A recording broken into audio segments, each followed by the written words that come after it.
You ever wake up thinking the universe is finally throwing you a bone, only to realize, nope, just another neighbor from hell situation brewing? Only this one came with forged letterheads, a concrete truck, and a fake HOA president who thought my property was her own personal Sims game. Yeah, that happened. Someone literally filled my water tank with concrete, not out of random spite, but because my new neighbor, Deborah Skinner, decided it clashed with her idea of how the neighborhood should look. She ran the so-called Millbrook Rural Association from her porch like a discount Bond villain, waving forged documents around like a magic wand, and honestly, she had no clue the mess she was about to unleash. So let me back up a sec. My name's Wade Barnes, and about 6 months back, I finally cashed out of my desk jockey life in Denver. 10 years of designing soulless corporate landscaping saved every dime just to buy a chunk of Nebraska farmland and live my wildflower dreams. I'm talking a legit 10 acres with rolling hills, ancient oaks, and a sturdy old farmhouse from the 60s. The deal came through the Miller family, whose grown kids seemed downright relieved to sell to someone who'd keep the place natural. There was also this big concrete water tank near the back, maybe 8 feet deep. Looked like it could survive a tornado, so I figured perfect for rainwater to keep my plants alive in the summer scorch. But then right as I was out mapping wildflower beds, here comes Deborah Skinner, late 30s, stride like a drill sergeant and a clipboard cocked like a loaded weapon. First words out her mouth. "Are you the new owner?"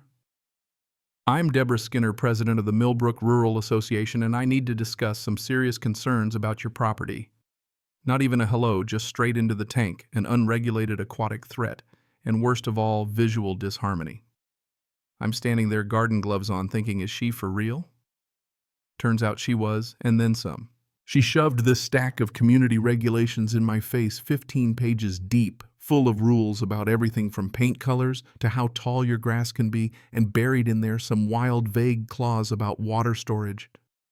"I expect full compliance within 2 weeks," she said, staring at my tank like she'd caught me burying bodies. I tried to tell her the tank had probably been there since disco was king, but she wasn't having it. "You are now responsible for bringing this property into compliance," she snapped, tossing me a threat disguised as a smile. As soon as she left, I did what anyone would Google this Millbrook Rural Association. Spoiler, didn't exist, not with the county, not on Yelp, nowhere except in Deborah's imagination and her homemade stationery. That should have been reassuring, but all it did was make me more nervous because nothing's scarier than someone who invents their own authority. Figured I'd check with Frank Davis, my nearest neighbor guy's 58 hands. Like baseball mitts, lives in a farmhouse. That's the definition of well kept. He took one look at Deborah's packet and sighed. She's been pulling this for years. Fake titles, fake rules, calls the county on people who don't play along. Most folks just go with it because it's easier. Then he looked at my tank and got real serious. "That's been important to people around here for a long time. Just be careful. No explanation. Just a warning." Next thing I know, Deborah's on a mission. 3 notices in a week claiming my compost was a biohazard, my native plants were land misuse, and that my tank needed a $15,000 inspection by experts whose addresses all traced back to one of her friends. I started finding old pipes running from the tank out past my property. Seemed more like a utility than a personal irrigation setup, but when I tried to ask Frank about it, he just got cagey and changed the subject. 2 weeks later, Deborah shows up with a badge, looked like she printed it at Kinko's, and gives me one last ultimatum: fix the hazardous water storage facility or we'll be forced to take necessary measures. When I asked what that meant, she just smiled.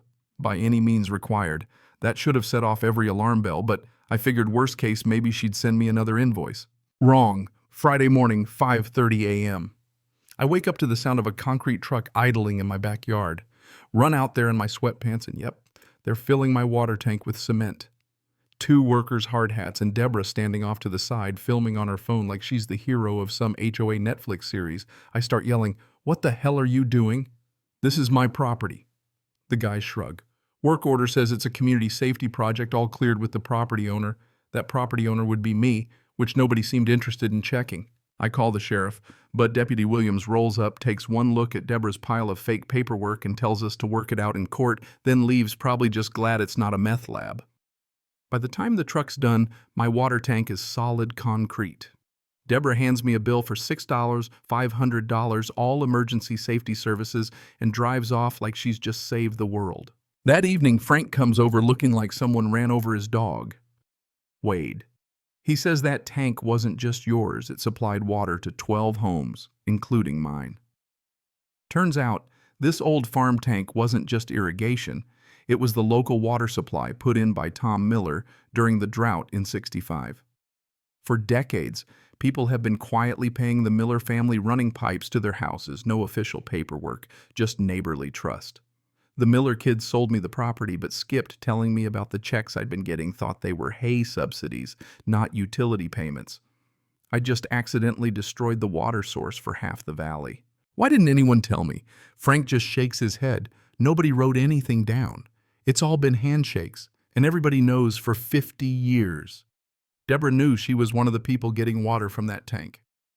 But see, a couple years back, she tried to buy the place for some fancy retreat center lost out to me, and apparently decided if she couldn't have it, she'd break it then, buy it for cheap when I gave up. The complaints, the notices, the concrete, none of it was about safety. It was about running me off so she could swoop in, fix the problem, and get her business after all. The next 48 hours are chaos. Families are out of water. Everyone's blaming me. Deborah's on the phone spinning a story about how I ignored her warnings and forced the crisis, and my phone's lighting up with angry calls. Frank sticks by me, but even he looks defeated. People believe what they hear first. She's got everyone thinking you poisoned the well. I'm about ready to pack up and leave when Frank drops the twist. He recorded Deborah's whole concrete operation on video audio, and all catching her giving fake orders and lying to the contractors. We call a meeting, every family affected, 11 out of 12 show up, Deborah doesn't. We play the video, lay out every fake document, every forged regulation, and then hit them with the kicker. The business plan for Deborah's retreat center, complete with promises of exclusive water access. The mood in the room goes from angry to stunned to furious. Suddenly, I'm not the villain Deborah is, and folks are talking lawsuits and a real properly registered water association. Then, as if the universe wants a final word, the county inspector rolls up. The next morning, turns out Deborah filed 3 more complaints with 3 different organizations, all fake. But this time the inspector's not buying it. She spots the forged documents, calls in the sheriff, and within days Deborah's facing criminal charges for fraud, property destruction, and filing false reports. Her paperwork was so detailed the DA called it the easiest case she'd ever seen. Community bands together to rebuild the tank, contractors fix it for free, everyone pitches in, and we make it better than before. Deborah gets slapped with 40 grand in fines, has to move out of state, and the valley gets a real water cooperative. My wildflower meadow is blooming, the tank's running clean, and nobody's getting anonymous HOA notices anymore. But here's the kicker. Deborah never wanted water safety. She wanted control, and she lost everything because she thought nobody would fight back. Funny how people like her always write their own endings, sometimes in concrete.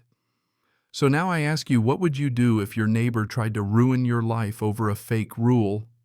Who do you believe when the story's already spreading? Drop your thoughts in the comments. Where do you draw the line between standing up for yourself and protecting a community? Justice, neighbor feuds, HOA, horror stories. Let's hear it.